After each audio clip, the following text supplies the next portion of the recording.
We're here at Documented Davos, and I'm here with one of my favorite authors, Paulo Coelho, and we're going to talk about some of his books and Twitter and social media. Thank you for coming. My pleasure, my honor. This is, how many times have you been to Davos? I've been to Davos probably over 15 years. 15 years? Yeah. And I saw a lot of I was this changes. big when you started coming. Yeah. And I was that old. Well, and I saw a lot of changes in between. From this classic business model to this, a momentum that nobody knew where to go, and now we see, I think, internet basically taking over Davos. So you're extremely active on social media. How many followers do you have on Twitter now? In Twitter, I have close to 3 million, wow. and Facebook 7.3 million. And as someone who writes books, how do you write books in the same way that you write tweets, or do you think about them differently, or? They are totally different, and this is the new challenge for writers. I think that in 50 years from now, we are going to see writers writing for different platforms. A book is not a tweet is not a post on Facebook. What happens to writers today is that somehow they romanticize the past, and then they don't see the present as a new renaissance. Mm-hmm. At the end of the day, what happened with the classic renaissance, it was a technological invention called book, in its printed form, that changed everything, changed politics, culture, music, paintings, everything. And, so what is social media changing now? It is playing the same role as the printed book. Look to the first book that it was printed. It was the Bible by Gutenberg. Mm-hmm. From this moment on, nothing was secret. Everything was public. And then ideas could travel beyond, the classic oral storytelling. Yeah. So I wrote a book, and it probably didn't sell close to as many copies as yours, probably pretty close. But one of the most difficult things that I had was actually turning off the internet and not using Twitter and Facebook while I was writing the book. How do you deal with that as someone who's actively on all these different platforms? To begin with, Twitter is a kind of bar for me. So when I'm writing a book, I write a book once every 2 years. Mm-hmm. And I sit down and I start and I finish. And so you're not on social media when you're writing? And during this period that normally takes 3 weeks, I need some moments to relax. So I go to Twitter, I tweet something, I get some input, but like chatting with other people. Having said that, of course, in a normal writing day, I wake up at 11 o'clock. And I say, okay, I have a new chapter of the book to write today. And then I check my email, and then I go to Facebook, and then I go to Twitter, and then I read the news, and then I start answering my emails. I start postponing till 3 o'clock. And then I say, okay, just to clear my consciousness, I'm going to start writing at least 1 page. And then there you jump into this black hole that's called inspiration, and you write. I don't try to fight against, my attraction to social media. I try at least to use during writing the book in the afternoon, but at the very early morning, I cannot really simply be away. So has it affected the way you concentrate, do you think, on books? I mean, do you still read as many books as you did 20 years ago, or has it, Many more, probably, because today you have different supports, like iPad. I don't think, iPad no, like Kindle, because iPad is a little bit heavy. So do you read on a Kindle, or do you read paper? I read in Kindle. You read in Kindle, and do you prefer Kindle to print, or? That's again, people, oh my God, the smell of the book, and it's so beautiful to have this wall, my library, how intelligent I am, how many books I read. First I don't invite people to my house, so then you'll never see my library. Second, it is so easy. I'm now reading a book on J. Edgar Hoover that has 1,000 pages. And I'm carrying it around with a Kindle that weighs nothing. No, I think that this is the future of books as a different platform. We are not talking about different types of writing. We are talking about books.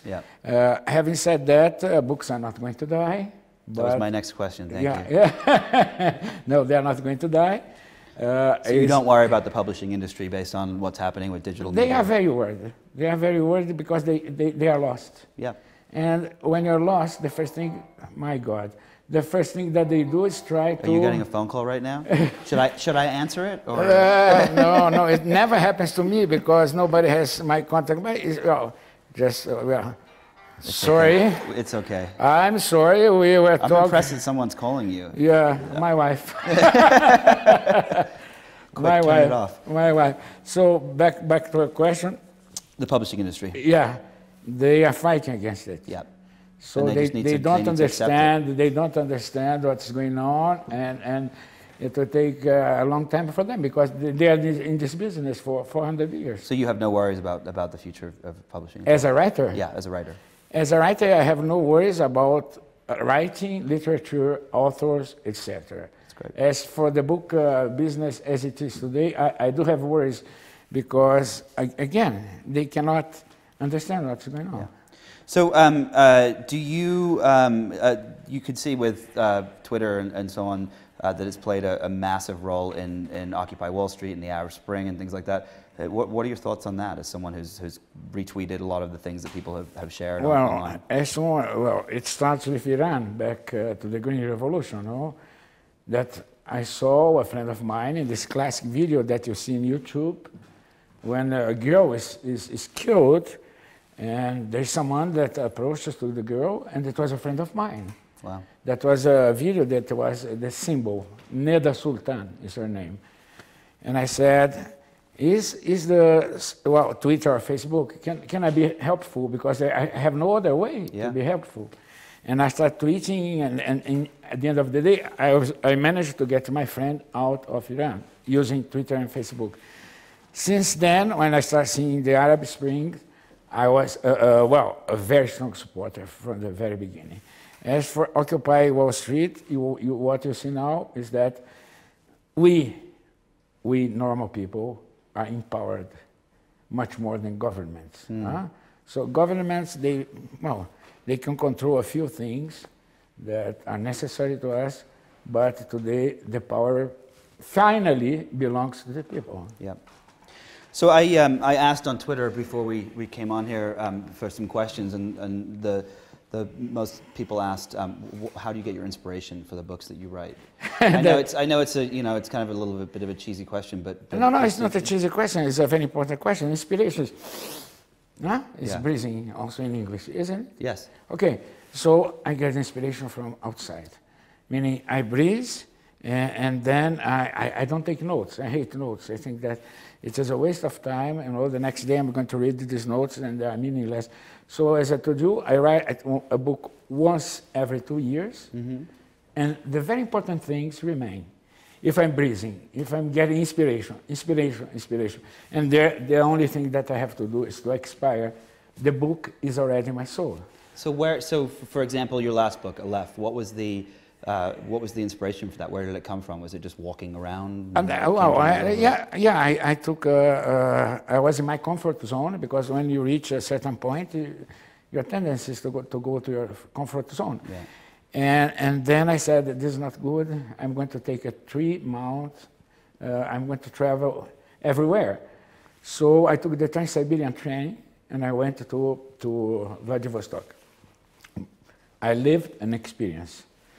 Based on this experience, that I have some experience for myself. I never thought I would be going to write a book on Aleph. And one day, 4 years later, I understood what I experienced. But let me add something to your question. Well, you just found the meaning to happiness. You have to tell us what it is. The meaning of what? Happiness. You just found it while you're on your journey. What was the thing that... Wow, this is a question that I never asked to myself. I think happiness is an invention of the 18th century, to make us not to comply with everything, and okay, we are happy. We don't need to fight against the system anymore. So if you're asking me if I'm looking for happiness, I'm not. And I'm looking for a meaning.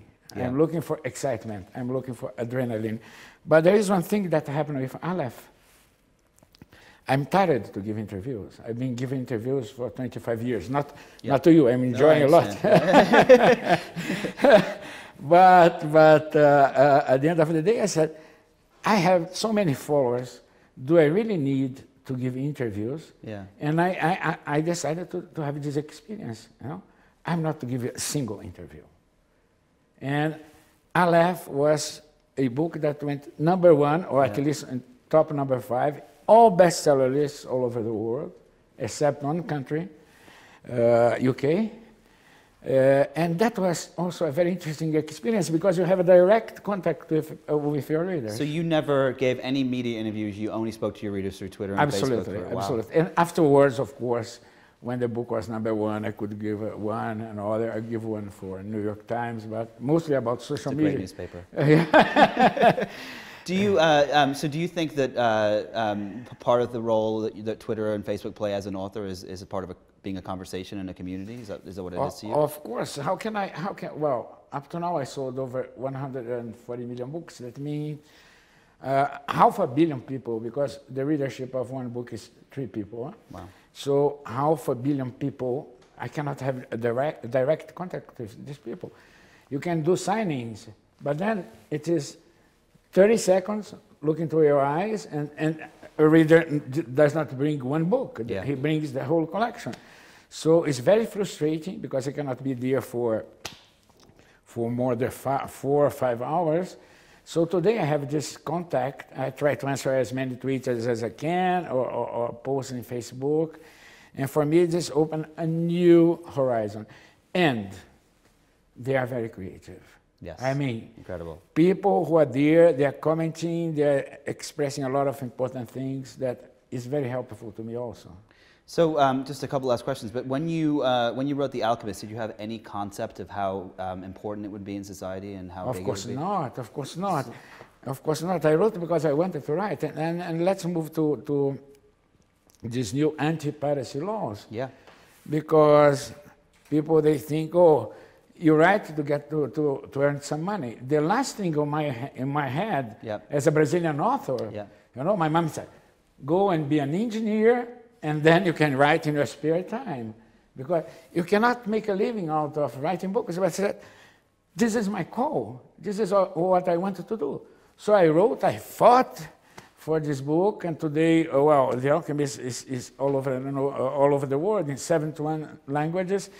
But we write, we paint, we do whatever we want to do because we want to share. Sharing is a basics of human condition. If you don't want to share, you're not a human, sorry. So, and then now they're trying to protect your rights to share. Yep. So how do you feel about piracy and SOPA and all the things that I have a site in my blog that's called Pirate Coelho. And Pirate Coelho, I don't own the rights of the translations, only Portuguese, the Portuguese. So I try to facilitate. Then they go there and they pirate my books. And then they read. It's so exhausting to read a book in a screen. Yeah. And eventually they were going to buy. What I saw, and I can give you as a very concrete fact, is that the sales of my books are going up and up and up after I opened Pirate Coelho. And that's because you're reaching a larger audience that then wants to go and buy other books? Absolutely, yeah. No, they buy the physical book. Oh, they buy the physical book? They buy the sales, the physical sales are going up. Yeah. When I mean physical, I mean also e-books. So what would your advice be to an up-and-coming author that you know, should they allow people to pirate the book, or should they try to fight against it, or no, to fight against it, this is a waste of time and nonsense. As I said, sharing is our condition. Start with love, or I can be here in Davos, in this beautiful place, and if I don't have anyone to share my emotions on this valley, it will be devastating. And I can be in the train station with someone that I love, and it is an awful place. No, awful place is airports. Okay, I can be in an airport. Yeah. If I am with someone that I love, I really don't care. So if people they are very greedy about what they did, okay, just forget, forget. So you're one of the more famous writers in the world. You've sold 140 million books. The Alchemist has broken Guinness Book records. But you seem so utterly humble. Have you always been that way, or is this something that's happened with age? What do you mean by humble exactly? Well, I mean, you seem very humble in your response to. No, well, first of all, when success hit me, I was 43, 44. Mm-hmm. So I've been arrogant before when I was a lyricist. Yeah. And I used to write lyrics for songs, and they were a huge success in Brazil. I said, oh, I am the king of the world. But then, so you understand that's not like this. And when you go back to when I was 42, 43, I said, I must respect this gift, because this is a dream, not only my dream, but the dream of so many millions of people all over the world. So let's be respectful. Cool. Not humble, respectful. Well, thank you so much for taking the time to chat with us. My pleasure. And there's more videos on Documented at Davos, script.com.